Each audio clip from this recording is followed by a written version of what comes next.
Bonjour à tous et bienvenue dans cette nouvelle vidéo. Alors dans cette vidéo, je vais vous montrer comment il est possible de réaliser un petit carré potager pour son jardin, qu'on soit sur un balcon, enfin qu'on soit dans un appartement ou qu'on soit dans une maison avec un jardin.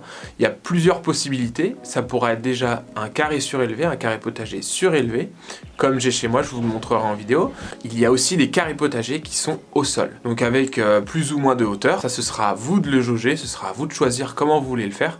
Et je vais vous expliquer quels matériaux, quel bois on peut choisir avec de la récupération à moindre coût. Donc tout d'abord, le carré potager, il y en a de nombreux. On peut en créer avec plein de matières, que ce soit avec de la pierre, du parpaing ou même avec du bois. Il y a vraiment plein de types de carrés potagers. Moi, j'aurais personnellement tendance à favoriser tout ce qui est bois, tout simplement parce que je récupère beaucoup de planches de mes chantiers ou des bois de palettes avec lesquels je peux réaliser tous ces carrés potagers. Donc d'abord, premier carré potager, je dirais les premiers carrés potagers qu'on a pu voir, c'est ceux qu'il y a au sol. Donc il y a plusieurs méthodes. Soit on réalise donc un carré d'une surface d'environ 1,20 m pour pouvoir accéder partout au carré potager, soit on le fait rectangle, carré, mais l'important quand vous réalisez un carré potager, c'est de pouvoir accéder à tout l'ensemble du carré, à toute la surface pour pouvoir planter, désherber, etc.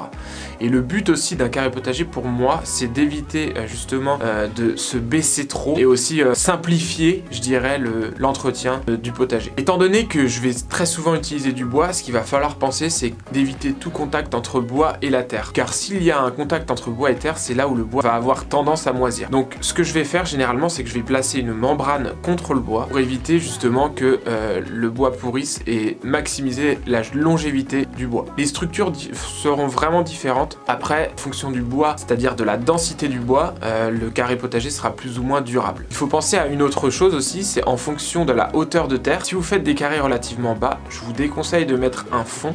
Si vous êtes par exemple, si vous êtes en campagne, que vous avez posé votre carré potager sur la terre, je vous conseille de laisser le fond à même le sol, sans film protecteur. Comme ça, les racines pourront se développer et iront plus loin et pourront se développer de manière plus importante. En revanche, si vous réalisez un carré potager dans votre appartement ou sur votre balcon, là, il est fortement conseillé de justement mettre une membrane pour retenir la terre. Généralement, je conseille d'avoir au moins 20 à 30 cm de terre pour avoir un minimum, pour que tout simplement la plante se développe correctement par la suite. Et pensez aussi après à réfléchir à la taille de votre carré et en fonction de ce que vous voulez planter dedans. Les plantes que je vais vous conseiller d'installer dans les carrés potagers, ça va être généralement géré sur les hauteurs. Par exemple, moi sur les bords, je vais avoir tendance à mettre tout ce qui est, je dirais, plus ou moins grimpante, donc les tomates cerises qui vont pouvoir grimper, prendre de la hauteur. En devant, je vais placer parfois des radis ou des petites choses comme ça, assez simples à cultiver. Et après, je peux mettre un pied de fraisier ou des choses comme ça j'aime bien aussi. Ça permet de couvrir un petit peu le sol autour des tomates et d'éviter justement de désherber et de s'ennuyer avec ça. Donc le carré potager que moi j'ai construit, il est surélevé. Ça m'évite justement de me baisser. Vraiment, ça facilite le travail. Il fait environ 40 cm par 1 mètre. C'est pas très grand, mais c'est largement suffisant pour avoir de quoi se faire un petit apéritif à la belle saison et se faire plaisir. Donc le bois que j'ai utilisé pour mon carré potager, ça a été du Douglas, ça a été récupéré de terrasse, et les poteaux que j'ai placés, c'est des lambourdes que j'ai récupérées sur des chantiers, donc ça m'a rien coûté du tout. En termes de visserie, ce que je vous conseille de mettre pour les visseries, forcément, c'est de la vis inox, c'est un petit peu plus cher, mais au moins ça durera dans le temps. Vous maximisez vos chances que votre carré potager dure longtemps et cela évite que la structure s'abîme et travaille trop. À l'intérieur, j'ai forcément placé justement un film pour protéger le bois et aussi contenir bien toute la terre. Attention aussi, ne faites pas l'erreur à mettre une terre trop lourde dans votre carré potager. Plus vous allez avoir une terre aérée et riche en amendement, plus vos racines vont se développer rapidement, il sera plus facile de contrôler l'humidité dans votre sol. Veillez à ne pas trop arroser votre sol, toujours contrôler l'humidité en creusant un tout petit peu sur le fond pour voir comment la terre se comporte, car il faut éviter au maximum le stockage d'eau au fond pour éviter que les racines pourrissent. Veillez aussi à avoir un arrosage régulier. J'ai tendance à éviter d'arroser en trop grosse quantité, je préfère arroser plus fréquemment, mais en petite quantité. Ce que vous pouvez aussi placer dans vos carrés potagers, généralement j'aime bien le type de carré que j'ai installé chez moi, je l'installe chez mes clients, proche des cuisines justement, où là on peut installer des plantes condimentaires comme la ciboulette.